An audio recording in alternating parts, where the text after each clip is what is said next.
si yonnen te misaal mi lu wér la fil Qur'aan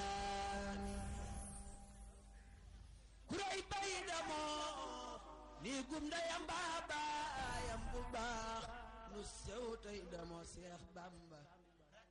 ngir moo fi xotti baax Seexuna Bamba moo fi uutu si yonnen te misaal mi lu wér la fil Qur'aan kuray bay damoo ni gum ndayam baayam bu baax nu sew tey damoo Seex Bamba ngir moo fi xotti baax Seexuna Bamba. mbokki téléspectateurs yu Lamp Fall salaamaaleykum ñu ngi leen di nuyu fi ñu leen doon nuyoo ngeen di suivre kon bu dimanche jotee si waxtu wi 20h30 seen émission kon penc émigré yi di nuyu bu baax mbokki auditeurs yi fu ñu mën di nekk rek.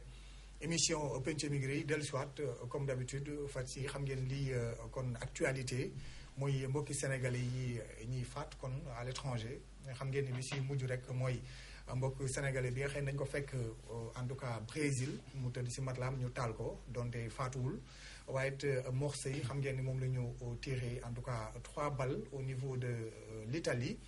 ba si rek kon beneen mbokk sénégalais bi nga xamante ni faatu na rek kon si week-end bii ñu génn fi nga xamante ni moom mooy France ñu poignardé ko yooyu yëpp kon dolli si mbokki sénégalais yi nga xamante ni si année 2014 2015 bi en tout cas li ñu faatu lim bi jéggi na dayo en tout cas une vingtaine wala ëpp na ko xam naa dinañ si ñëw si biir émission bi am mbégte kon di si dalal Boubacar Seye dootuñu ko présenté di président kon Horizon Sans Frontières di si dalal aussi monsieur Alassane Seck mi secrétaire exécutif Ligue sénégalaise des droits humains waaye it di am mbégte di si dalal madame Diop Absadou Kane di directrice générale bu groupe Sunu Diaspora nekkoon États-Unis nekk États-Unis depuis 15 ans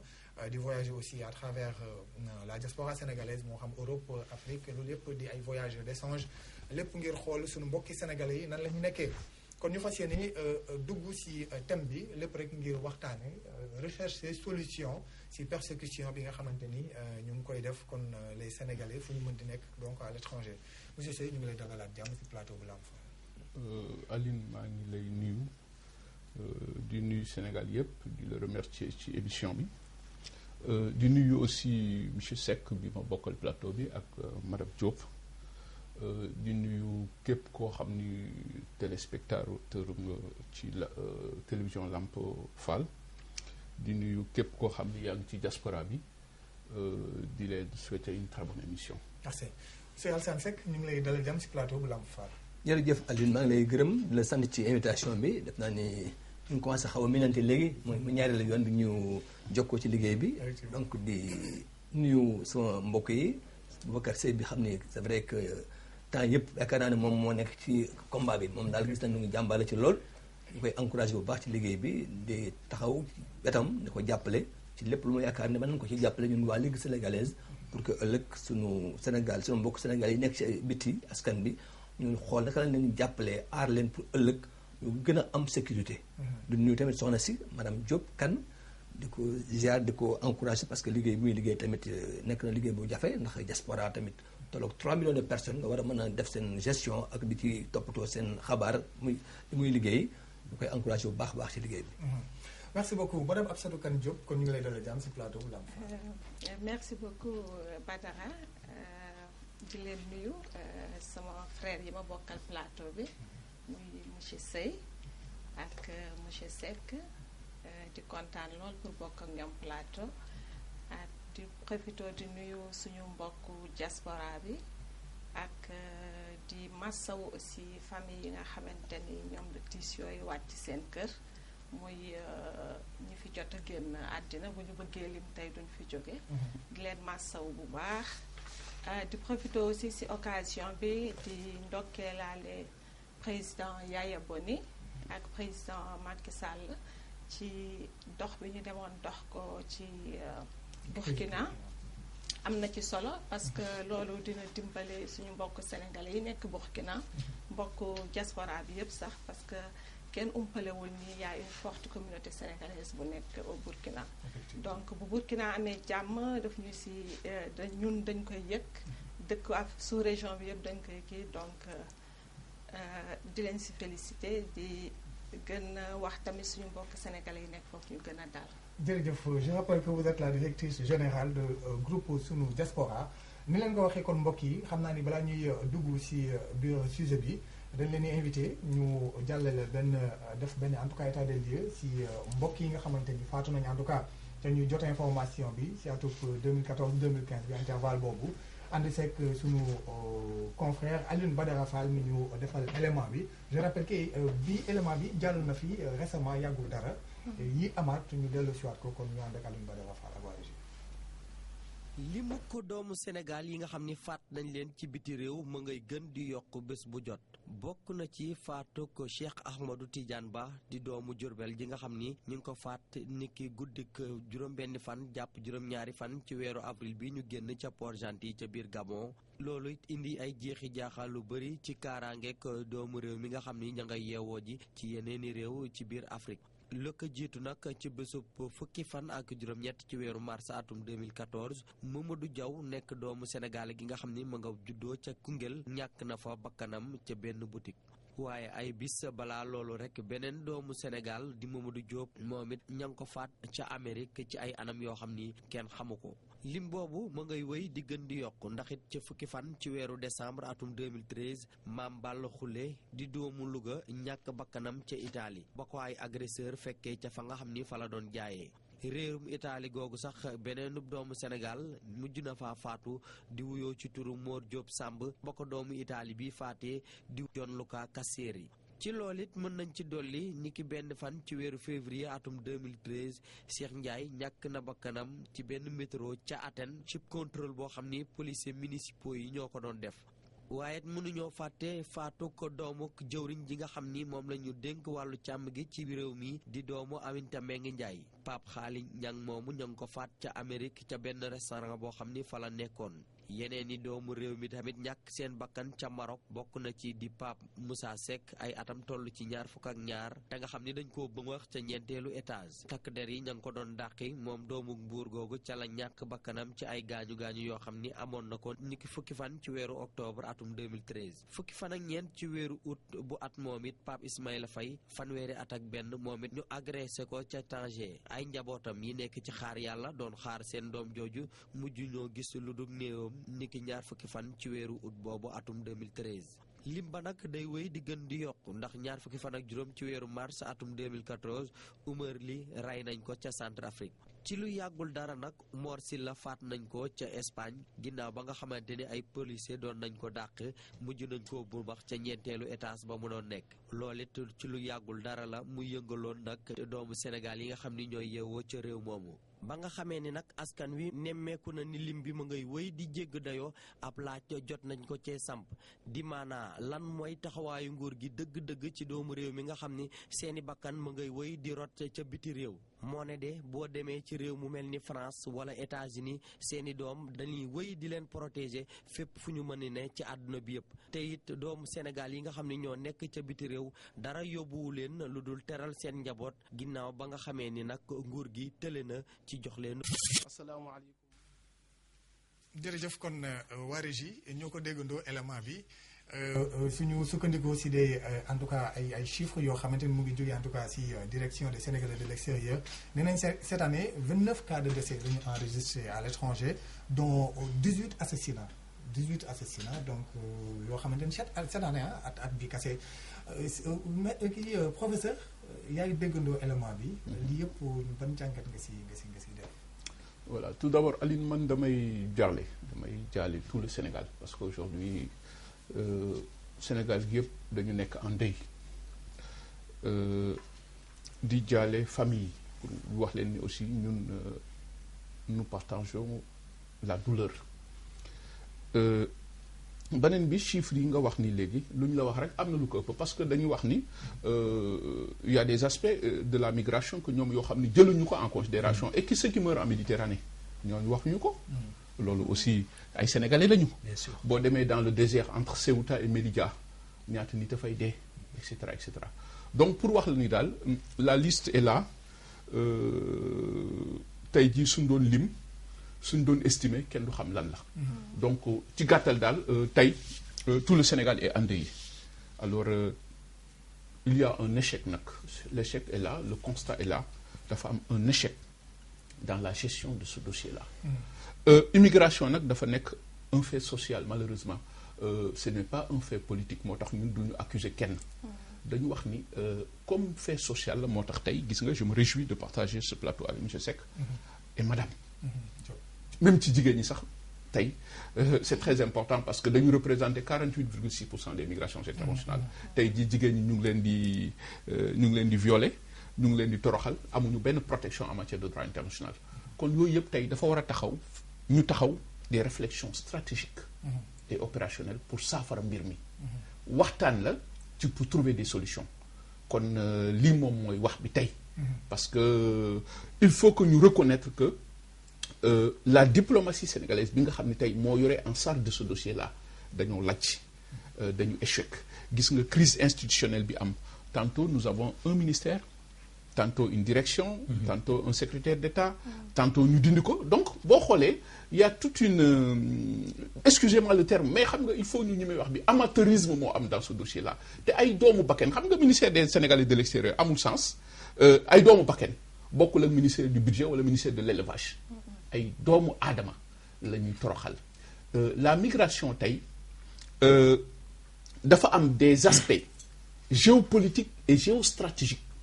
qui posent deux problématiques yu am importance moom mooy paix sécurité intégrité et dignité humaine et yooyu tey moom la ñu bafoué dans le monde de l'immigration ba tax na tey dëkk bu mel ni Sénégal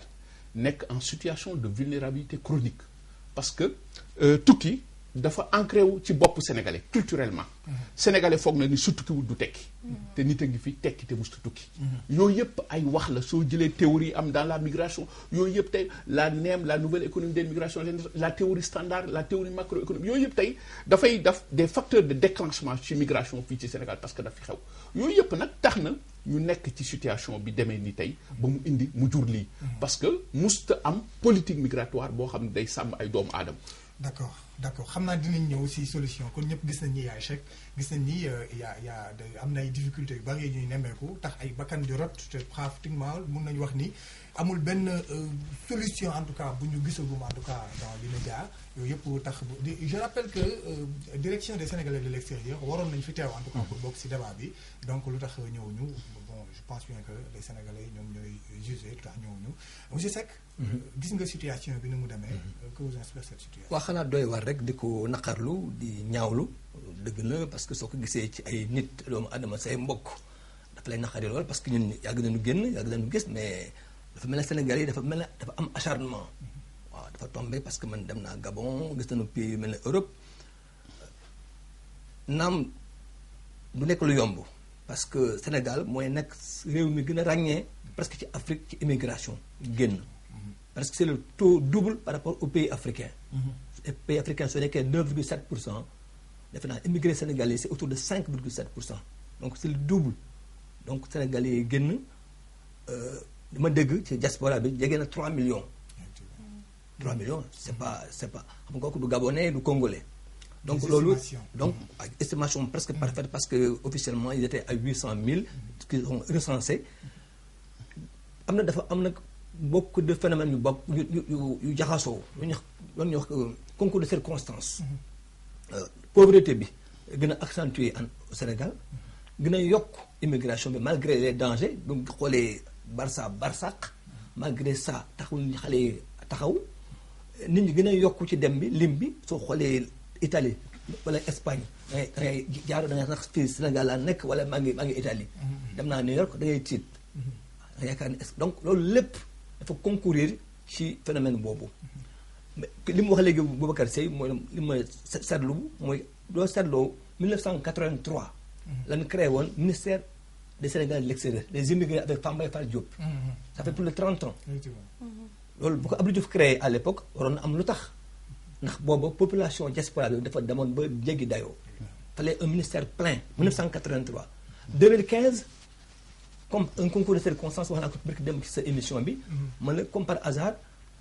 pour des raisons politiciennes ñu supprimer secrétariat d'État bi amoon doon jàppale ministère bi. nekk un paradoxe doo mën a yokk limu nit ñi ci diaspora bi yokk population nit ñi amoon ministère il y a 32 ans en 1983 ñëw aujourd'hui ni da nga koy supprimer créer benn direction bu simple quel que soit par ailleurs seen volonté dafay ñàkk jumtuwaay pour gérer. gérer ambassade yi parce que déglu naa ne ambassade yi ñu ngi leen préparé woo benn assemblée générale en décembre prochain pour xool mais li am ba des moom mooy volonté politique bi dafa des dafa sooxe ndax doo demee ba am secrétariat d'État boo créé amagul 7 mois 8 mois nga dawal pour des raisons internes politiciennes nga supprimer ko sans raison expliquée dafay doy waar déjà kooku manquement la comparé ak 1983 donc moom wax la ni la daal pour l'instant ci nguur gi ma gis amagul volonté politique pour prendre en charge prendre à bras le corps l'immigration phénomène immigration mooy gérer leen aar leen fa nu nekk ñoom ñëpp. loolu moom pour l'instant madame Diop dégg nga leen ni ñu raisonné si côté boobu gis ni nguur gi si boppam effort yi mu waroon a des ngir protéger en tout cas les Sénégalais de l'extérieur dafa war a des yow en tout cas parcourir nga en tout cas la diaspora sénégalaise gis nga ni ñuy dundee. jamono ji gis nañ ni leen di faat dafa jéggi dayoo selon vous lan moo ko waral. waaw Badara faat yi moom jéggi na dayoo bëri na macha allah te metti na te kenn ku nekk bu doon sa sago sa dëkk ngay toog dafa tedde mais génn dem bitim réew nattu la donc ñi génnuñu parce que dañu génn mais yàlla moo leen ko nattoo donc ma foog ne nag ñi nga xam ne tey ñoom la fi yàlla teg dañu war a gën a jox gëdd Sénégalais yi nekk bitim réew ndax sa njaboot fu mu nekk danga ko war taxawu toppatoo ko kenn du wax dee du am mais fi ñu toll ni dee yi dafa bëri te dafa jéggi day te boo demee ba si bi day mel ni négligence waaw te négligence fu mu am pays d'accueil yi aussi dañuy def maa tey parce que tey ji am na noo xam ne peut-être suñu dëkk buñ ko doon doxalee dina wàññeeku man en tant que diaspora boo xamante ni dama nekk bitim réew dellu si mais teewul maa ngi fa am sama njaboot donc kër boo dem fii peut-être ci Sénégal am na benn wala ñaari nit yoo xam ne génn nañ te ñoom li ñuy jouer ci économie dëkk bi am na solo goo xam ne war nañ leen jox seen gëdd comme ni ko monsieur Seye waxee léegi ni ay doomu aadama la ñuy gérer ay bakkan la ñuy gérer bokk la ki nga xamante ni bàyyi ma sax boo ko yoree danga ko war toppatoo ba ca war ma xatuma ak ay doomu aadama donc pour man daal diaspora bi gëdd bi leen war a jox dëgg des na parce que tam bu ñuy dénk diaspora bi te duñ leen boole fa ñuy jëlee décision maanaam immigré yi xam nga dañuy réere mbir parfois dañuy dem jël étudiant bi nga xamante ni dafa jàng fi ñu may ko bourse mu dem jàngi kooku du immigré kooku xamul problème mu diaspora ki xam problème mu diaspora mooy ki nga xam dafa génn immigré ci kon dañ leen war a boole fa ñuy décider ñoom ñoo xam seen propre problème ñoom ñoo xam li ñuy dund donc bu ñu leen boolewul duñu dem bu ñu bëggee dem ñoom rek tëju seeni bureau di def sans boole ci immigré duñu dem day problème bi day gën di metti donc solution bu njëkk mooy ñu boole immigré yi ñu bokk te dañu wax rek immigré yi mais am na beneen buy ñëw boo xam dañu ko fàtte muy doomu immigré yi loolu tamit problème la boo xamante ni war nañ ko commencé toppatoo léegi demee na kon dossier la bu complexe boo xamante ni yi ñu ci war a dugg bari na lool xam nga madame Diop wax na ko tey moom recherche de solution la parce que ni ngeen ko waxee nguur gi xëy na lott na wala en tout cas effort yu mu waroon def ngir taxawu les Sénégalais de l'extérieur xaw na des donc à part ça nga xamante ni en tout cas mu doon benn gestion concertée ni ñu koy waxee selon vous lan mooy exactement solution bi ngir mën a solutionner lii mën a saafara lii wala wàññi ko en tout cas ba mu leer si kanamu nit ñi voilà effectivement donc tey effectivement dans les perspectives de solution madame Diop wax na ko léegi suy amee il faudrait mu am benn approche novatrice participative inclusive loolu moo taxoon li ñu njëkk a wax fan yi ñu ngi koy waxaat sax il faut impératif mu am les assises de l'immigration toog waxtaan. et pourtant ñoom nee nañ tàllal nañ seen loxo ñoom nee nañ tàllal nañ seen loxo pour en tout cas yëpp ñëw mën a toog si xam nga waaw loolu wax boobu c'est très important nga soulever waat ko mais ci ban anam ngay tàllalee nit ki loxo ça c'est important parce que man je crois que ay magum jëm lañu Sénégal moo ñu tax a jóg vous n'allez pas appeler les gens pour les utiliser après nga woo leen ñuy ay borom kër yoo xam ni yow li la intéressé mooy parce que li nga leen di wooy soo ko mënoon doo leen woo. On n'est pas des enfants. soo paree jël benn enveloppe laxal ci 10 000 francs jox leen. ñu demaat nga ñëwaat ñoom ñu def liggéey bi et vous allez plastronner pour dire que voilà nous avons élaboré tel plan. Man en tout cas moi je ne fonctionne pas comme ça suñ ñu soxla en tant que migrant comme ni ñu ko waxee. on ne peut pas parler de ce dossier là te exclure nu ci moo tax du dem. dañuy taxaw ñu xool si yenn stratégie parce que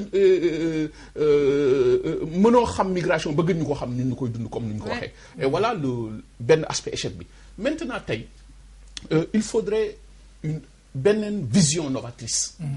xam nga la diplomatie étatique dafa échouer il faudrait ñu mettre en place une diplomatie benn stratégie novatrice moom mooy une diplomatie spécifique aux questions migratoires. Une diplomatie pluri-acteur nga xam ni dafay regrouper état yi les décideurs stratégiques ñu mel ni ñoom monsieur Seck ñi ñu mel ni jigéen ñi ñu mel ni ñëpp ñu toog waxtaan mais loolu par la mise en place d'un super ministère qui n'a absolument rien à voir avec la diplomatie. Parce que diplomatie dafa lourd te nag wax dëgg yàlla suñu waxantee dëgg rek wane nañu seen limite. Ils ont échoué gis nga këral bi am sànq rek ci benn rajo. Journaliste bi nee na woo na ñaari diplomate ci dëkk yi nga xam ne ñu fay ràññee ñoom ñëpp kenn nanguwul wax. parce que y a cette gestion clientéliste parce que ñoom seeni partisans la ñuy jël comme ni ko madame benn étudiant bu fa nekkoon di wax rek après parti bi gagné mu ne ñooñu ñu ne ko yaay consul bi yaay lii. kooku tey du mën a wax. yooyu yëpp il faut changer ça ba tax na. nga jël position Sénégal dans sa position géostratégique et géopolitique 42% des migrations intra-africaines sont dirigées vers l'Afrique de l'Ouest gis nga Afrique de l'Ouest yëpp ay xeex la le Sénégal attire par sa stabilité jàmm Sénégal mooy xëcc tey boo xoolee dans le domaine de l'enseignement supérieur boo xoolee dëkk yëpp a ngi jàng Sénégal l'UNESCO dafa estimé woon en 2000 le nombre le flux estudiantin à 1,8 million tey jii ce nombre-là dafay augmenter chaque année de 7%. Et la relation autrement exclusive bi France amoon avec les États francophones dafa effrité wu tourner vers le Sénégal. Le système unilatéraliste bi amoon dans le domaine de l'enseignement supérieur yooyu yëpp tey Sénégal mooy problème d'où la prolifération des écoles supérieures boo demee fac médecine ay marocains gabonais yi ñoom ñëpp ñu ngi fii kon déjà migration. nga jël dans le domaine des pandémies exemple rek laa lay jox tey jii xam nga gis nga fier la cette gestion tout ça c'est la mauvaise gestion de la circulation transfrontière. tëj leen frontières yi ubbi leen frontières yi xool leen nit ñi yooyu yëpp migration la. boo xoolee dans le domaine de la sécurité alimentaire Sénégal yëpp a feebar lekk bi ay arabe ak kenn xamul ñaata ñi fi dégg arabe yooyu yëpp c'est la migration nga jël le Sénégal qui est un laboratoire de mixité et de migration. naar yaa ngi fi tubaab yaa ngi fi ñëpp a ngi Sénégal kon tey kenn waratul wax xam nga dafa war a am une vision beaucoup plus élargie au lieu nga wax Sénégal de l'extérieur vous parlez de migrations internationales et de l'intégration. Là c'est autre chose mais dans les médias. lu ñu war a def concrètement. moom laa lay wax ni moom laa lay wax ni moom mooy un super ministère. des assassinats lañ si gis yoo xamante ni kenn xamul. waaw li tax parce que loolu laa lay wax ni une approche novatrice une diplomatie non gouvernementale. super ministère boobu parce que diplomatie bi demul super ministère boobu bu taxawee moom mooy liggéey avec les affaires étrangères moom mooy liggéey ak ñoom ñëpp ba nga xam ni dëkk yi nga xam parce que tey ji lan moo amul protection des Sénégalais de l'extérieur surtout donc ba tax na kon il faudrait puisque consulat yi liggéeyuñu dans les pays d'accueil il faut des bureaux d'orientation et des structures d'accueil ñoo xam ne ñoom ñooy liggéey ça n'a rien à voir avec les consulats parce que diplomatie ils ont échoué loolu laa lay wax nii ça rentre toujours ci li may wax nii ci solution yi loolu nag li koy indi moom mooy un ministère boo xam ni du diplomatie du affaires étrangères ministère bi mooy tudd la migration et de l'intégration moom moo tax fii ci Sénégal dañuy parler de la migration dans toute sa complicité parce que aussi ñoom dañuy wax migration mais c'est quoi un Sénégal de l'extérieur loolu laa lay wax ni ñi dee ci géej gi du ñu ay Sénégalais donc ils ne prennent pas en dimension cet aspect-là donc loolu moo ñaata nit ay dee ci géej gi loolu aussi il faut ñu wax ci ay doomu Sénégalais donc ak ñeneen mais ministère boobu su taxawee dafay liggéey ak affaires étrangères dafay liggéey avec la police parce que y a l'amalgame entre tey jii xam nga ñi dee ñëpp da ngay dégg ñu naan règlement de compte ça fait très mal léegi ku dee rek ñu ne voilà da doon jaay drogue règlement de compte la donc am na amalgame entre migration et trafic de drogue yooyu yëpp war a tax ñu taxaw ko wax ci mais ci biir loolu ministère boobu au lieu mu nekk diplomatie bi dafay am ay bureaux dans chaque pays d'accueil mu nekk des bureaux d'orientation et d'accueil tukkikat bi bu ñëwee ñoom ñoo koy ñaax ñoom ñoo koy expliquer ñoom ñoo koy orienter mais loolu moo amul donc loolu mooy pour le moment solution bi nga xam ni Sénégal moom la mën a def pour génn si tant que ce dossier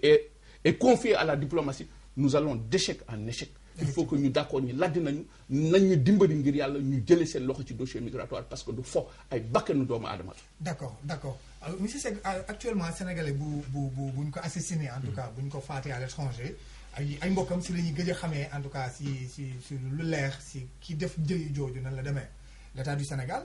à travers en tout cas leur direction li ñuy wax mooy. bu boobaa mbiri privé lay doon dinañ ko jëm encadré ba ay mbokkam porter plainte mais parfois suñu xoolee rapport bi enquête bi dañ koy gaaw boucler du am benn suivi vous en tant que en tout cas défenseur des droits de l'homme naka ngeen jàngate loolu ak lan mooy doon seen rôle ci cadre boobu pour un peu faire soulager ñi nga xam ne mbokku victime bi. mais Alioune Badara loolu manquement la ci état bi kooku c'est certain parce que barki dem laa la wax ne la Côte d'Ivoire keroog bi ñu reyee benn waay. Commissariat bi ambassadeur bi moom mujj wax procureur bi da ko faaw nga dem ci morgue bi. pour la première fois ma dégg sax injonction jóge ci ambassadeur du Sénégal dem ci procureur du pays concerné maa ngi soog a dégg. cas bi ñu wax sànq Boubacar Seye on a dit tout à l'heure en coulisses que le gosse à Kébé bi gaañu ci Gabon. kooram bu ñu ko waroon autopsier ba léegi amuñu gun ci ay firnde yu leer. ci koor bi léegi mu ëpp weer wala ñaari weer. li mu wax léegi mën na nekk parce que moom il est mieux placé. solution bi forcément. mooy d'abord au niveau man sànq maa ngi ko bëggoon wax nomination yi au niveau des diplomates. J'ai été surpris depuis 2012 ak gouvernement bu bees bi. sobre et vertueux ma gis nomination yoo xam ne pour man je suis pas diplomate mais dafa ma jaaxal. ça allait à l'emporte-pièce. ku nekk mën na la nommer diplomate wala consul. parce que c'est un ami du parti c'est un camarade du parti. enseignant informaticien wala n'importe qui peut être diplomate ou être consul. donc forcément xamul métier bi y a un métier il faut nga xam nooy métier bi li ma la wax sànq mooy volonté politique il faut beaucoup de moyens dafa wax super ministère ça suppose beaucoup de moyens c'est vrai que c'est pas évident pour un pays pauvre très endetté comme le Sénégal mais war na am politique spécifique comme li mu wax par rapport à la spécificité du Sénégal pays d'émigration ñëpp a ngi ci biti 3 millions de personnes du Gabonais du Nigérien du Sénégalais la Sénégalais moom c'est Sénégalais soo demee Côte d'Ivoire dem Treichville da nga ni maa ngi Médina depuis 50 ans ma dem naa Côte d'Ivoire 82 c'est les mêmes rues on parle wolof on mange ceebu jën on parle naturellement on a les mêmes traditions entre les Joola ak ñun donc soo demee Côte d'Ivoire dem tous les pays mais aussi c'est que damay gis genre kon drame yi bu amee yéen en tout cas défenseur des droits de l'homme da ngeen di génne benn communiqué pour dénoncer gis ngeen ni peut-être comme ni ñu ko waxee l'État a failli à sa mission bon bu fekkente ni mën nañu ko waxee noonu tey yéen est-ce que jotul ngeen jël relève bi peut-être def si yenn jéego yi xam nañ ni seen métier c'est en tout cas wàllu bénévole la mais aussi pour jéem a jàppale tuuti Alioune moom la wax Boubacar Seye léegi dama ko ne ñun am nañu disposition taxaw nañu pour jàppale leen parce que am nañu chance bokk ci benn fédération internationale muy FIDH mu ngi ci presque réew yëpp kaw Gabon boobu ñu mën a am suñu nattongo gabonais bu nekk foofu laaj ko suñu wàllu bopp foofu affaire bi fan la toll suñu liggéey nag pour l'instant li ñu loi bi may prérogative yi ñu am mooy amaguñu doole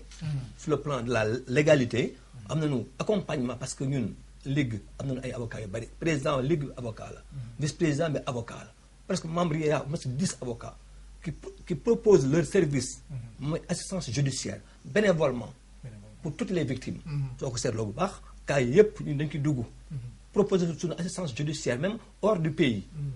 donc loolu moom mën na nekk il suffit que ñu waxtaan ci ak Boubacar ak madame Diop pour ñu mën a coordonner mën a xam ni mu leen jàppalee ñun suñu ay réseaux internationaux. parce que parfois on parle de l'État mais l'État aussi ne peut tout faire. Absolument ça on est d'accord moo tax ñu on est là l'État on est par définition collaborateur de l'État partenaire de l'État. on n'est pas adversaire de l'État encore moins ses ennemis. c'est clair léegi nag ñun.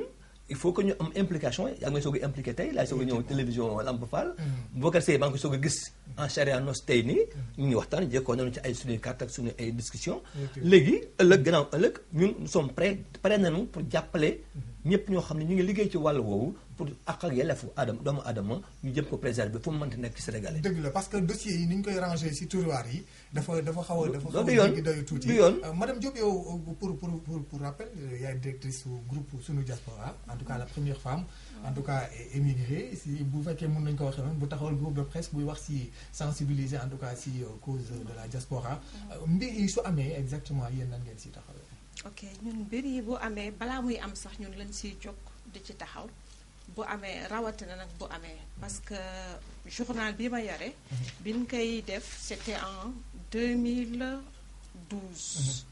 te booba sénégalais yi ñuy rayoon en Italie ñun yàgg nañ di wax yàgg di jóg si lii mais duñ ñu jox gëdd ba ca war dégluwuñu ñu rayoon en Florence. waaw voilà dégluwuñu ñu donc booba rey bi agsiwul fii kon ñun yàgg nañ di wax ci mbir yi léegi man daal li ma. mais seen wax est-ce que du da ngeen ko yemale woon rek en tout cas. non xam nga am na yoo parce que xam rôle bu important ngeen am ci dossier bi aussi quoi. pour di informer et di sensibiliser. mais dañuy wax dinañu informer dinañ sensibiliser mais duñu déglu. parce que comme sëy dafa koy suivre bu baax. bi ngi wax mais est-ce que ñu ngi koy déglu. man même chose damay dem tukki. dem ci immigré yi seet fi ñu nekk xool li ñuy nekkee di leen aussi sensibiliser ñu gën ñoom it ñoo xam ne dëkku jàmbur lañ nekk. parce que du état bi kese immigré yi aussi am nañ ci part de responsabilité. absolument parce que boo demee ci dëkk nga ni da nga dem pour wuti la la yëkkati na la tax a jóg. mais bu fekkee da nga dem dugg ci yeneen wàll yoo xamante ni taxulaa jóg. daf lay indil problème. loolu tam daf ci am donc état bi am na ci part de responsabilité. immigré yi am nañ ci part de responsabilité mooy respecter les lois et règlements ci du pays. mangoor et puis ONG yi aussi am nañ ci part de responsabilité donc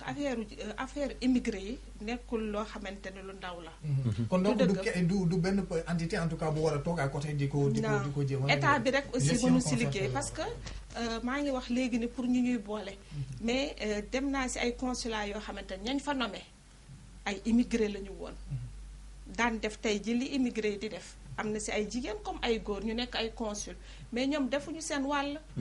te pourtant ñoom ay immigré lañu woon moom ko bu ñuy nommé dañuy xool ki nga xam ne bëgg na yëf yi. la wax buñ ko nommé rek c'est parce que fii la bokk wala sama kii la wala sama lële. xam nga comme dañu fi toog tey pour wax solution. déjà nañu jëkke ci yooyu. ñu xool ñi ñuy nommé ñi ñuy jox poste yi professionnalisé ñi ñuy jox poste yi ñu xam ne ñii li ñuy def ñu ko bëgg lañ. xam nga américains yi foofu la ñu wuteeg ñun. ñoom duñu xool diplôme. expérience. qu'est-ce que tu sais faire lan nga mën a def. mais boo jëlee koo xamante ni mi ngi noonu nga bëgg ko teg noonu rek. le savoir-faire donc c'est très important. ngir mën a doxal en tout cas dossier ngir gis ku ko maîtriser da ciy am solo. c'est important bañ a jël de manière ñoo bokk parti wala ñoo bokk famille wala ñoo bokk dëkk. je pense bien que loolu dafay yàq lu bari. man li ma jaaxal mooy. état bi teg na ay moyens yu bari d'après li may dégg pour immigrer pour les Sénégalais de l'extérieur. te Sénégalais de l'extérieur yi peut-être niñ ko war jëriñoo gisuñu ko et pourtant du ñu ci biti rek mais y a les Sénégalais de retour. effectivement xam nga du ñu ci biti rek ñooñu Sénégalais yi nga xam ne dellu ci nañ dañu war préparer seen insertion ci biir dëkk bi réinsertion. du dëkk mais yooyu yëpp amul. dafa des. des na lu bëri suñu ko déggee. mais je rappelle que sénégalais en tout cas bokk na ci kii mujj koo xamante ni faat nañ ko te mu siiw loolu à l'étranger muy Mor Seye. sénégalais bi ñu fekk en tout cas ci benn restaurant ci wetu tefes gi donc tiré ko 3 balles. dem nañ seeti en tout cas seeni mbokk. wala gis nañ kenn ci ay mbokkam. lii la ñu expliqué ñu ànd seeg waa régie.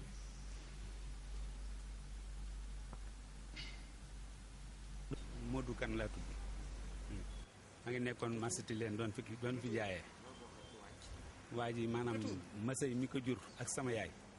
ñu ay doomi ndey lañ ñoo toppante maanaam sama doomi nijaay la moom ki gaañu waaw ba léegi ñoom waxuñu nu dara sama doomu nijaay bi nekk foofu direct waa ji fenn fu ne mu ngi fay dugg léegi mënut a fexe ba xam ci dara léegi laaj naa ko ndego koor bi kañ la ñëw mën a moom xamugu ci dara xanaa affaire bu mu jaaxal ma trop. li ko faat xam ngeen. li ko faat moom ku ñuy wax Moustapha Diop la àndaloon dem xëy liggéey bañ ci nekkee di liggéey ba ay booru 2 heures Moustapha ne ko sa waay nan añ bi mu nekkee nañ añ léegi maanaam mu ne ko maanaam man bala ma añ damay julli ba pare fi mu sëggee di julli ba julli ñaar ràkk ci lañ ko dóor moom xamul yëgul tinul ñetti bali fetal lañ ko dóor ne moom ci boppam mi àndoon ak moom dafa tiit ma ne ko lan moo waral léegi mun leen a jàpp waa ji mu ne bi mu ko dóore ñetti bali ba pare dafa daw dugg ci otom daal taal dem ma ne ko nag def ngeen erreur parce que ngeen a jàpp numéro oto bi bopp mu ne ma bi mu ko dóoree bal ñun ñëpp kenn xamutul foo nekk ndax tiit nii daal nii la dem léegi sëriñ laaj naa ko léegi maanaam mu ne ma daal nee ngeen toog bu ñu paree ci yi ñuy def jox leen koor bi ngeen yóbbu ñu ngi toog di dégloo. est-ce que am na ngeen ñu ko toppatoo foofu. waaw am na foofu am na ñu koy toppatoo waaw. mais lan ngeen di wax kon pour nguur gi kilifa nguur gi. ah man daal faiblesse laa def ci ñoom. ñoom ñoo am faiblesse bi ndax bu ñu amutoon faiblesse bu fekkoon ne léegi ñun ñu nekk Sénégal fi ñu toll bu kenn xatraayoon rey benn italien léegi ci kaso bi ngay dee nun buñ ne woon léegi maanaam nañu fayantoo léegi kenn jël ci léegi dem rey benn italien léegi ci kaso bi ngay dee balaa ngoon ñu jàpp la kon buñ boobee ba léegi buñ toogee jàppuñu ñun jàpp nañ ne rek léegi maanaam ñoom négligence bi ci ñoom la man daal ci sama xalaatu bopp mooy nga naa moom fenn neexatul ma toog ci sama réew lu ma fi am lekk waaw. toog sama réew lu ma fi am lekk est-ce que c'est une solution ci dégg nga sànq lu mu wax bu baax a baax professeur Boubacar Seye mooy tey ñi nga xamante ni ñooy les occidentaux ni ñu gënee bàyyi xel seen i doom fu mu mën di nekk gis nañ ci crash d'avion bi rek donc am na benn doomu France boo xamante ni jar na waa France yónni ay enquêteurs ñu ñëw Sénégal ngir mën benn enquête lu tax du am benn suivi bi ngir mën a punir en tout cas parfois ñi perpétuer ñiy def kii crime yi. waaw mooy dañuy revenir rek au même point de départ amul benn politique migratoire. muy protéger ay doomu sénégalais bitim réew moo tax tey Sénégal dafa wane faiblesse am en matière de protection de ses fils. parce que wax nga ko France dañ fi doomam dafa dee rek ci benn crash mu yónnee ay enquêteurs. et nous sommes très inquiets ci ñuy wax tey moo ni mooy directeur des Sénégal directeur ni Sénégal mënul yónnee enquêteur parce que loolu souveraineté beneen dëkk la kon loolu moom mooy tey ñun dëkk bi ñu nekk tey amul souveraineté parce que français ñu ngi fi dafa neex je crois que loolu tout le Sénégal moom dañu war a jóg sax pour loolu parce que wax boobu kenn xamul noo koy qualifié ça a choqué tout le monde alors kon le constat est là maintenant mooy wax ngeen ko léegi il faut que ñu jël migration dans toute sa diversité parce que wax na ko retour am na ñoo xam ni mënatuñu bëgg a ñibbisi parce que moo tax terme sénégalais de l'extérieur man loolu laa mënut a d'accord parce que dañu war a dépasser foofu pour parler de la migration dans aspect yi mu am yépp parce que tey jii xam nga y a des problèmes de sécurité qui se posent gis nga le phénomène Boko Haram là wax naa ko keroog ci benn conférence suñu waxul toute cette jeunesse là ñi nga xam ni tey ils sont en partance pour la mer ñoom ñëpp dinañu enrôler vers le djihadisme yeneen risque la yoo xam ni suñ ci waxul dans la recherche des solutions toujours dafa indi problème moo tax il faut que ñu jóg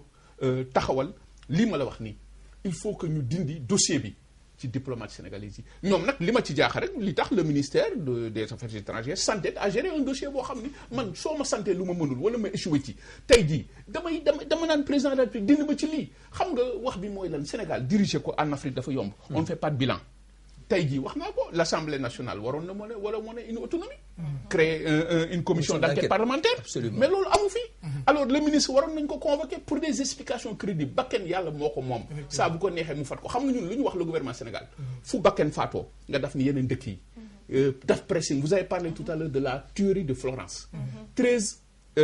décembre 2011 mu ñëw jàpp ay bal dóor leen Sénégal tout defoon pression continuer ko kon tey kii du ñu sañ daf ni Mor Seye kon lii moom mooy problème y a une faiblesse de l'État tey jii Sénégal taxawul ay doomam parce que Sénégal dafay sàmm ses relations pour des intérêts crypto-personnels gis nga li xew Gabon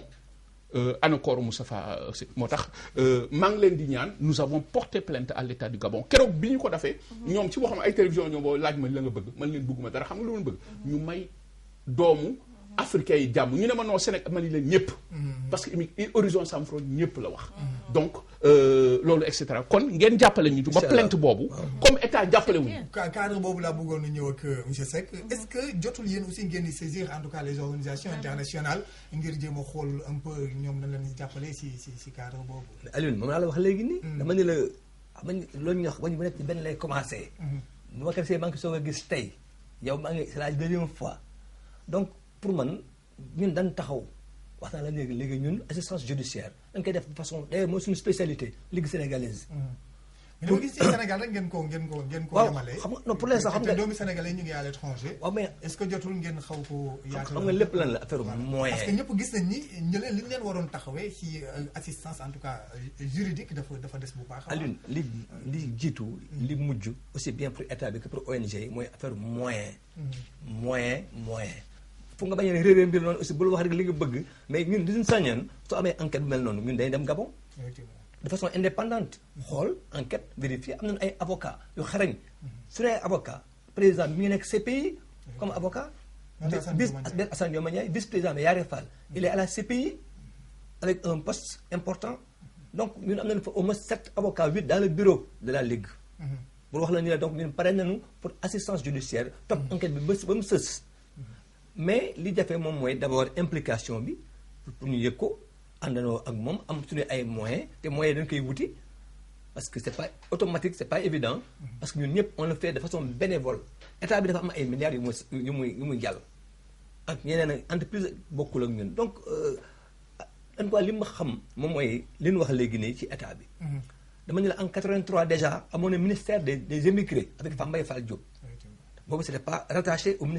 ministère des affaires étrangères c'était un ministère plein à l'époque il y a 32 ans Diouf moo ko defoon c'était 3 ans après son avènement su amee léegi nii ñu dindi ko amatul y a une petite direction des droits des Sénégalais de l'extérieur il y a un problème. mais boobu fi ministère amee aussi est-ce que amoon na benn impact wala pour mën a. non il faut ñu def évaluation nag à l'une mais dama la bëgg a wax rek li ma constaté moom mooy autant nit ñaa ngi gën a yokk ci diaspora bi. léegi moins il y a une structure pour mën koy gérer. mooy paradoxal bi. mooy paradoxal dafa waroon yokku mais dafa wàññeeku léegi dañ supprimer ministère bi mooy secrétariat d'État bi. Souleymane Jules Diop dañ ko supprimer. sans raison expliquée en tout cas.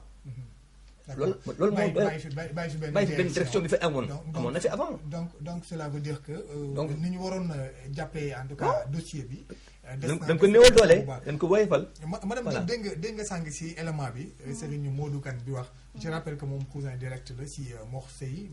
mi décédé en Italie. ñu ngi leen koy jàllal bu baax nee na ñoom daj nañ ba noppi donc ñoom ñu ngi xaar corps ak nan la ñu war a def ak appui ngir mën a jéem en tout cas rendre.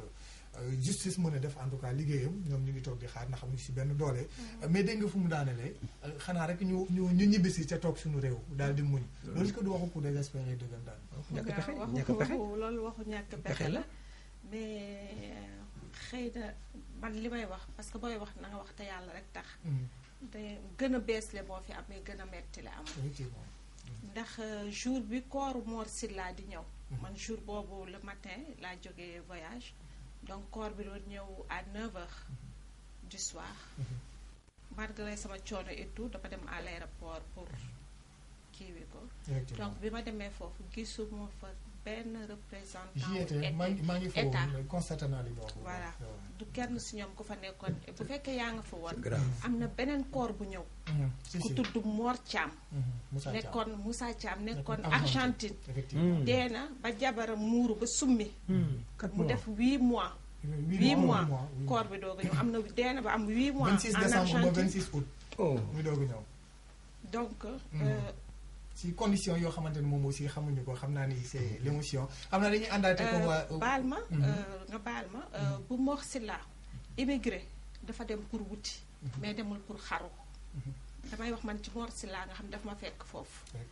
ndax dañuy toog fii presse bi aussi war nañuy jàppale. ñoom am nañu yeneen si jouer rôle bu am importance. mais des na lu bari. bu am na yenn yoo xam ne balaa ngeen di génneeti. ngeen seet ko ba pare. parce que xam nga dafa jaaduwul ñuy dem ci presse en ligne bu Espagne bi xool fa pour mën a wax. tey jii keroog directeur des Sénégal de l'extérieur bi muy wax booba man j'étais en Espagne. mais bi ma ko seetaanee à la télé muy wax dama yéemu parce que yi ñu doon wax ak li am dara bokk ci. beneen bi mooy ñi ngi wax Mor borom njaboot la. ñu koy jiiñ ñi dafa doon jaay drogue. non ñi ngi yàq der. te borom njaboot la. ëllëg xale boobu war a màgg ñu naan kaan sa papa jaaykatu drogue la woon déedéet bu ñuy wax nañu wax mu leer bu ne da doon jaay lu bon du jaay drogue ay sac la doon jaay ay t-shirt yoo xamante ni imitation ñoom ñu koy woowee false ak faux yi donc yéen média bi am ngeen ci part de responsabilité balaa am na solo am na solo di ñaan tamit waa ministère mooy comme directeur des Sénégalais de l'extérieur wala comme poste bi ñu supprimé secrétaire d'État des Sénégalais de l'extérieur balaa ñuy joxeeti information yi nañuy consulter consul yi d'abord. bien sûr. ça devait être xam nga bu fekkee consul bi waxagul dara yéen ngeen bëgg dem ci télé ba jëkkante parce que mënu leen nekk ci benn ministère te jubóowu leen bu ngeen jubóowul mënu leen ñu diriger. du dëgg donc balaa ñuy génn yenn information yi nañ ko xool ko maa ngi dégg sànq seen début wax ngeen ni woo ngeen ñaari consul nanguwul ñu leen jox. parce que peut-être dañuy bañ li amoon amaat. ba ñoom ñëpp léegi xëy na balaa ñuy waxee dañuy xool li ñuy wax bu baax ndax noonu la wala déet. donc yëf yi liñ naan kii baa nga bañee ca bopp ba. ñun daal suñu ministère bi lañu war seetaan. wala ñu defal ñu ministère boo xamante ne jotewul affaires étrangères dara. diaspora bi nañ ko jox gëdd. diaspora bi am na solo parce que tey jii li fiy dox ci Sénégal lu ci ëpp diaspora bi la. boo xoolee tey jii place yi ñuy yónnee xaalis. immigré yi rek. ñoo ngi diaspora bi ñu ngi créer emploi 500 milliards. ñu ngi créer emploi 500 milliards 600 sans compter yoo xamante ni sax jaarul voie normale si saak yeeg kii la kii nañu leen jox ngir yàlla gëdd te xalaat bi ñooñu tamit dañu am foofu njaboot googu war a màgg foofu nañ leen xalaat bourse yi ñuy joxe nañ si jox njaboot gi bourse yi xool bourse yi ëpp Europe lay dem ana Amérique ana Asie Afrique ñun dañuy wax toujours kii mais Afrique gi ba Gambie y a des problèmes Gambie gi 20% Mauritanie gi Gambie gi si ak 20% Gambie gi en tout cas man damay wax en tant que immigré ndax dama ko dund xam ko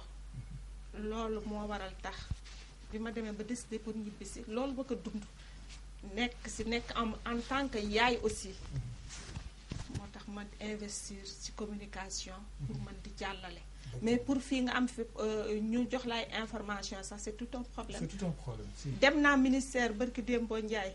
di laajte ay information bëgg tam yóbbuloo leen information. mais dama laajte chargé de com bu ministre bi ñu ne ma dafa dem Màkka ma laajte remplaçant. amul ma laajte ma ñaan audience parce que am na yoo xamante ni xëy na ki si kaw du yëg du xam nu mu demee. moo tax bu ñu demee ba toog di wax rek bu fekkee dañu jóg pour defar nañ leen ko wax mu leer mooy ñi fi toog bu fekkee ne mënuñu. nañu démissionné jox ñi mën liggéey. effectivement suñu mënul nañ jox ñi mën liggéey mu mel ni dossier bi intéressé na tout le monde même en tout cas les Sénégalais les citoyens sénégalais ñoom seen wàllu bopp aussi àddunañ ci à travers un micro-trottoir bu ñu soxna Dieye Diop defal ñu xool ñoom lan moo aussi seen réaction ci mbokki Sénégalais yi faatu en tout cas partout dans le monde te dañ leen di faati ñu doy waar woo xamante ni à chaque fois li si gën a métti nag mooy du am benn suivi ñu ànd ak kon micro-trottoir bi ak waa régie. Depuis quelque temps constaté nañu ne ñu ngi rey ay sénégalais à l'extérieur te loolu moom defe naa du lu baax pour sénégalais yi. jur sa doom mu dem bitim réew di daan dooleem jëriñ pour indil waajuram yi ñu faat ko lu metti la bu doon suñu sago nag loolu du am ñaan yàlla rek nguur gi def ci loo xam ne moom la war a def waaw. bon beneen cause bi ñu mën a njort ne mën na am mooy xam nga rek yenn comportement yi xam nga tamit dëkku jàmbur neexul des fois doo demee liggéey xam nga doo soo conformé wul ci loi bi ñu tëral foofu noonu donc mën na am ay règlement de compte yoo xam ne donc dëkk boobu mën nañ ko indi envers yoon. Sénégalais yem nañu benn place tubaab moo baaxul nit ku xonq moo baaxul mais Sénégalais yi amuñu benn problème daan seen doole lañ fa nekk man def naa Europe xam naa Europe lu fa ne. liggéey la ñu nekkee liggéey rek la ñu nekk bañuñu dara Sénégalais yi bañuñu dara xam nga ne kuy xostu fii gaal dagg ay centaine de millions di pass ci gaal gi di dem ba Europe bàyyi fii liggéey fii neexoon duñ ko def fii dafa neexul te ñoom jàmm lañ fa nekkee dañuy liggéey jàpp seen jàmbur liggéey ak jàng seen i xasida foo dem am na kër Serigne Touba. bon enfin xam nga nit ku weex yi ko si des fois da ngeen dem si dëkk mais duñ la bëgg da Sénégalais dañ fay nekk rek mais malgré eux quoi alors affaire kii la nit ku weex moo bëggul nit ku ñuul waaw problème bi yëpp foofu la nekk gars yi naan ay règlement de compte ay kéeg yooyu man je ne pense pas. tubaab bi chaque jour rek leen di gis fii benn problème benn fitna amul comme fitna amul fi nag noonu la ñu war a mën a amee kon benn réew bu ñu mënti dem fit waruñu faa mën a am fitna Sénégal sa pays teranga jàmm rek moo fi nekk yaa ma dégg kon suñ war ñoo dem fenn di am problème foofu ni leen reye moom foofu moom ñaaw na lool. buñ fa mënul nekk ñu ñibbisi bien vrai dëkk bi métti na mais nga toog sa dëkk mais dem dëkku jàmbur ñooñu Sénégal dañ fay nekk rek mais bugguñu ñu nekk fa affaire raciste la quoi am na ci tubaab yoo xamante ni ay raciste lañu. ndax ku ne xam na ne bitim réew sénégalais yi fa nekk li ñuy si dee bari na trop nag li ñuy dégg rek ñu naan bind nañu gouvernement bi def na bind na joxe na information mi ngi def ne te gisuñu lenn luñ ci def bu doon suñu sago dañu taxaw ci wane ne carrément ñoom li dee ci bitim réew metti na leen ñu def ci effort ba nga xam ne sénégalais yi dañ ci jëg seen bopp waaye jur sa doom mu dem bitim réew di daan dooleem di dee rek ci noonu rek ñu koy indi noonu te def ñu si benn effort loolu metti nañu. parce que ñoom ñu ngi Sénégal fii dañ fi nekk am fi lépp ñu yombalal leen ko am nañ seen liggéey am fi lépp donc ñun bu ñu demee si dëkk tubaab yi dañu war a yombalal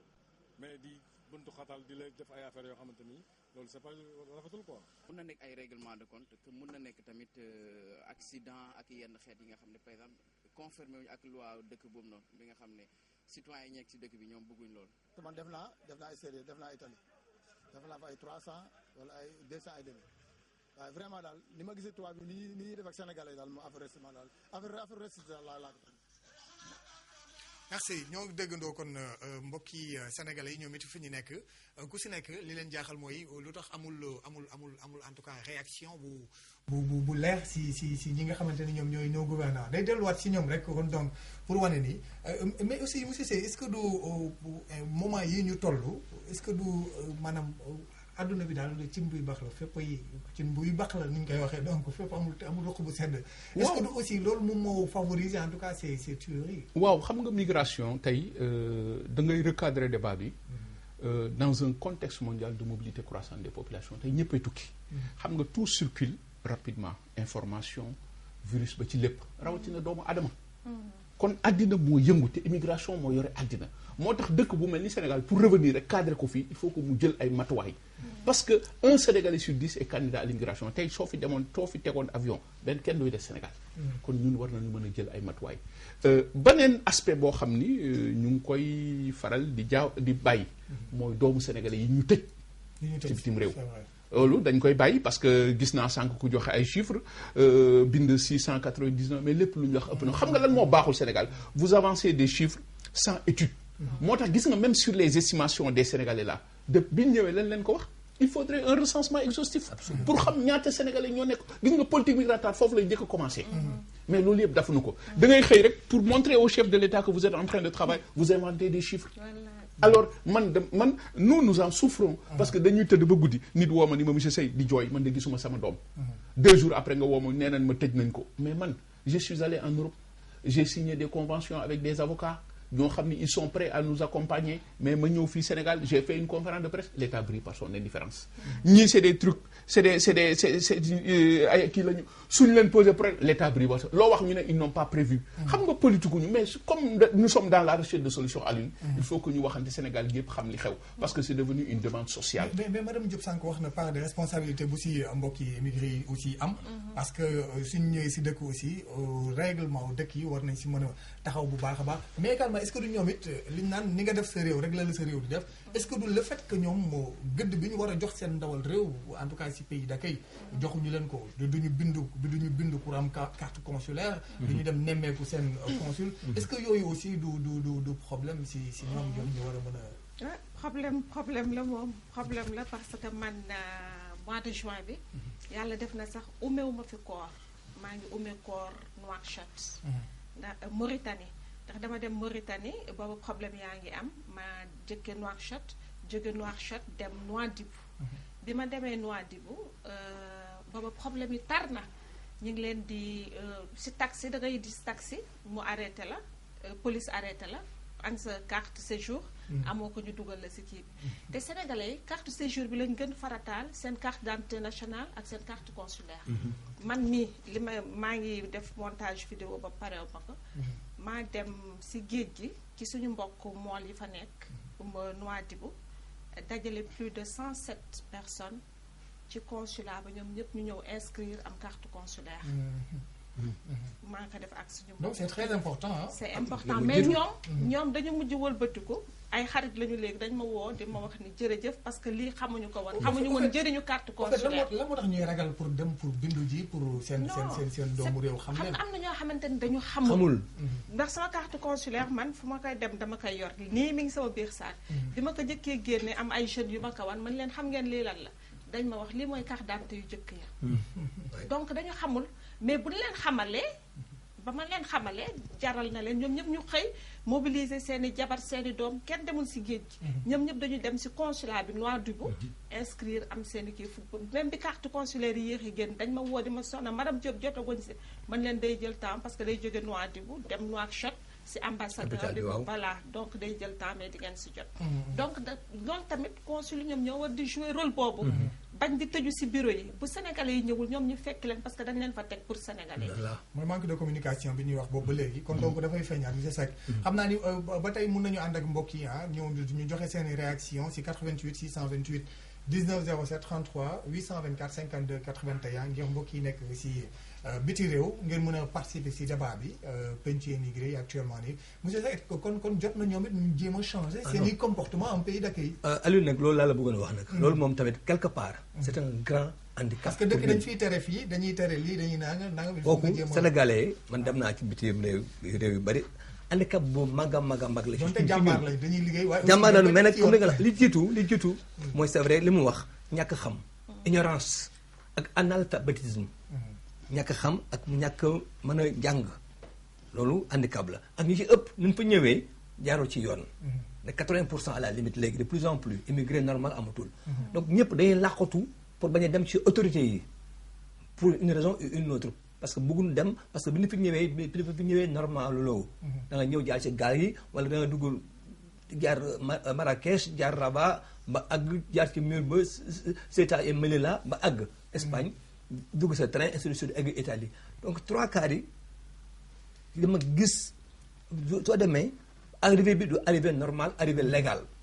amuloo passeport sa carte d'identité yenn saa yi de manière illégale. surtout sa carte d'identité da nga koy sànni sax pour ne pas être expulsé parce que soo amee carte d'identité ñoo xam ne Sénégal yi nga ne la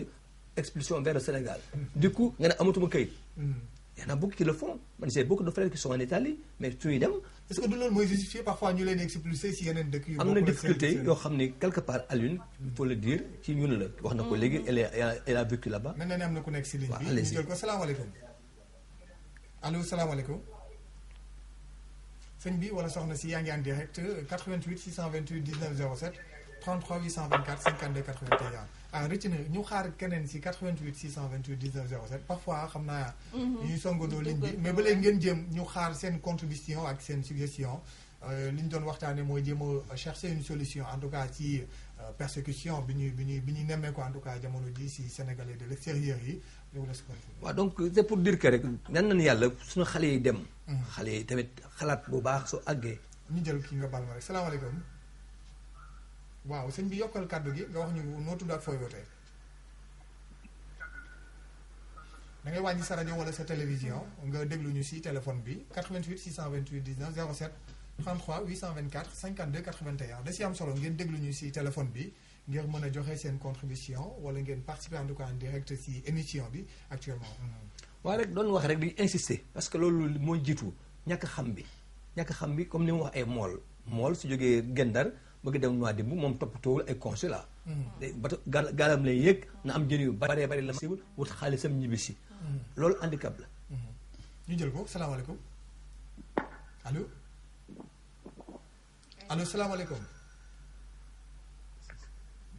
yaa ngi en direct de ce serveur bi ñu ngi lay déglu. waaw allez-y xam naa peut-être. waaw rek lu ñu war a régler waa incha allah waaw donc vraiment bëgg naa daal ñu insister ci daal. Alioune ensuite surtout la surmédiatisation par la presse kooku man dama koy seetlu dama koy nemmeeku. je vous aime bien nous sommes des partenaires mais quelque part yéen da ngeen ci ëppal. ci wax ji wax na ko léegi da ngay wax loo xamul parfois. wuyul foofu. waaw ñu jël ko salaamaaleykum allo dugg si nga ñu ngi lay déglu. mel na ne am na jafe-jafe si am na jafe-jafe serveur bi peut-être donc vraiment presse bi presse en ligne bi presse écrite bi presse parlée bi prolifération de la presse malheureusement kooku xam nga comme lépp a jógandoo dafa am benn boom télévision boom rajo boom site internet tant et si bien que de plus en plus à tort parfois dañuy wax loo xam ni dara óoru leen ci yàq xel loolu am na loo xam ni quelque part ci presse bi il faut ñu am loolu ñuy wax prise de responsabilité pour maîtriser li ngay wax xam foo koy waxee comme li nga wax bañuy def confusion comme li mu wax léegi Boubacar Seye entre immigration ak vendeur de drogue parce que souvent une confusion bu yàq xele sénégalais da doon jaay drogue alors que da doon jaay sac le pauvre ñu rey ko yàq deram yàq deru famille am n'est-ce pas loolu lépp tamit jar na xoolaat parce que ñun xëy na on est dans l'émotion en bon africain mais xalaat naa daal ni li jiitu daal lu gën a handicapé sénégalais de l'extérieur un peu mooy l'ignorance waaw loolu daal xalaat naa ko aussi ci entre autres problèmes. effectivement. waaw mais loolu man dama ci dellu. parce que mooy kon war na leen jàngal tukki. bien sûr leen jàngal tukki bien sûr tous les jours. xam nga wax na ni les candidats à l'immigration. mooy 1 sur 10 c'est des sénégalais sont. dëgg la candidats lañ à l'immigration. gis nga même donc je pense bien que ñooñu jëm leen a dajale def des séminaires yooyu yëpp pour jéem a xool ku nekk sooy tukki nan nga war a comporter woo ba sa départ ba sa arrivée. gis nga monsieur Seck ici tout le monde est candidat à l'immigration même du point de vue macroéconomique un fort différentiel géographique entre l'offre et la demande fait que tey oui madame ñu ngi lay ziar bu baax soxna si waaw ñu ngi lay dégg bu baax yaa ngi en direct ñu ngi lay déglu waaw ñu ngi lay dégg bu baax a baax bu dee yaa ngi ñuy dégg ñu ngi lay dégg waaw dugg na mais dafa mel dafa am problème mu retour kon ñu bàyyi ba tey ak suñu technicien yi ñàkkul ni bu dee si ñoom la ñu koy réglé voilà donc tey loolu daf na ni sénégalais bu nekk da ngay gis kuy liggéey sax dégg ni France de Espagne su ma fa demee salaire bi may am mooy gagné loolu ça déclenche la migration partout gis nga migration aspect théorie yëpp Sénégal daf ko won dafa nekk un exemple potentiel ba tax na ay matuwaay tout à l'heure vous avez parlé des bureaux là xam nga quand nous parlons de bureau d'accueil et de structure d'accueil. loolu ñu jël mbokk bi salaamaaleykum. allo waaw ñu ngi lay dégg bismillah. allo waaw ñu ngi lay dégg bu baax a baax bismillah. allo waaw ñoom am nañ problème mu retour. du dégg. sëñ bi ñu ngi lay dégg. oh waa régie xam naa ni ñàkkul ni ñu ngi siy jéem ñu ngi jégalu bu baax a baax ku dugg ñu ngi lay dégg bu baax bu dee am loo retour aussi soo waxee ñu ngi lay dégg. kon gis nga pour nga gis amateurisme bi ñu leen waxee ni il faudrait dans chaque pays. structure d'accueil d'orientation xam nga lu ñu wax. nous avons des bureaux ici bureau d'accueil fii koo koy dem Dakar. loolu amul sens xam nga amul sens on revient toujours rek à la case départ mooy nit ñi pour nga tàgg il faut ce ministère là qui n'a rien à voir avec la diplomatie dëkk yooyu ñoom ñooy tàggat sénégalais bu excès orienté ko won ko nu mu war a taxawee maintenant vous parlez d'intégration mais il y a un échec de l'intégration dans le monde les politiques d'intégration ont échoué boo jëlee la